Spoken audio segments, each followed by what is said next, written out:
Hello guys, শুভ পৌষ সংক্রান্তি সবাইকে রইল শুভেচ্ছা আমার তরফ থেকে। তো আজকে আমি দেখো সবাই পিঠা বানাচ্ছে সব রকমের। আমি আজকে এই পিঠাটা আমি প্রথম বানিয়েছি, তাও সুজি দিয়ে।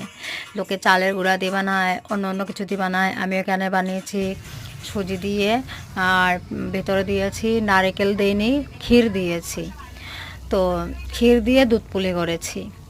তো আবার দুধ পুলির মধ্যে একটু দেখছিলাম সুজিগুলি মাখতে পারছিলাম না, তখন একটু ময়দা অ্যাড করেছিলাম, হাতে লাগিয়েছি, একটু ছিটকা দিয়েছি, দিয়ে তারপরে এগুলি কোনো রকম করেছি, এত একটা সুন্দর হয়নি।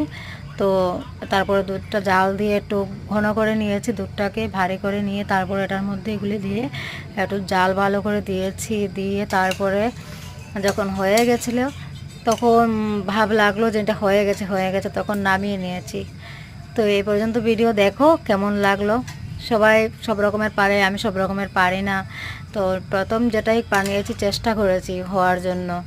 তো তোমাদের কেমন লাগলো ক্ষীরের পিঠে, তাও দুধ পুলি?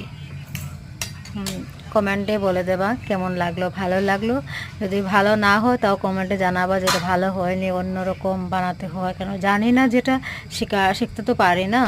তোমাদের বলার কারণে আমি শিখতেই পারি। কেমন হলো পিঠাটা বলে নেবা কমেন্টের মধ্যে। গুড নাইট সবাইকে।